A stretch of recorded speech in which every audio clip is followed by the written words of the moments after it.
అందరికీ నమస్కారం అండి.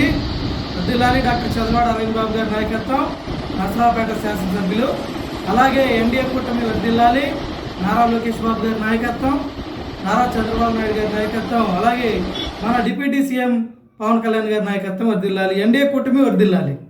ఈరోజు కనుక మనం చూసుకున్నట్లయితే గతంలో కొంత రైతుల్లో ఏదైతే అపోజిషన్ పార్టీ వాళ్ళు ఉంటారో వాళ్ళందరూ కూడా కాంగ్రెస్ మరి వైసీపీ వీళ్ళందరూ కూడా మరి తెలుగుదేశం పార్టీ అధికారంలోకి వస్తే వర్షాలు పడవు, రైతులు ఇబ్బంది పడతారు, రాష్ట్రం అంతా కూడా కరువు కాటకాలతో ఉంటుందని చెప్పి ఒక వాదును ఎప్పుడు కూడా క్రియేట్ చేసి దాన్ని రాష్ట్ర వ్యాప్తంగా వ్యాప్తి చెందించేవాళ్ళు.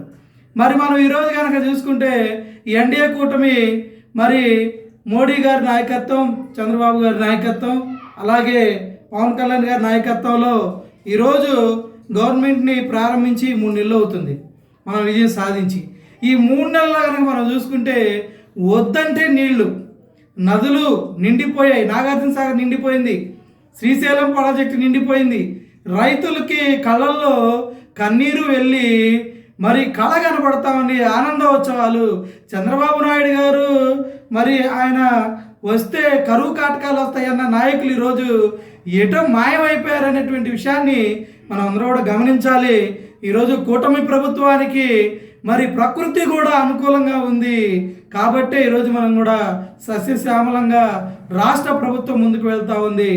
మరి ఆ విషయాన్ని మనందరం కూడా గమనించాలి. రైతులందరూ కూడా సంతోషపడాలని, మనందరం కూడా ఇంకా భవిష్యత్తులో మంచి మంచి కార్యక్రమాలతో ముందుకు వెళ్ళాలని కోరుకుంటూ మీ గట్టిపర్తి రమేష్ బాబు, డాక్టర్ చదలవాడ యువసేన, పల్నాడు జిల్లా, SMC chairman, municipal boys high school.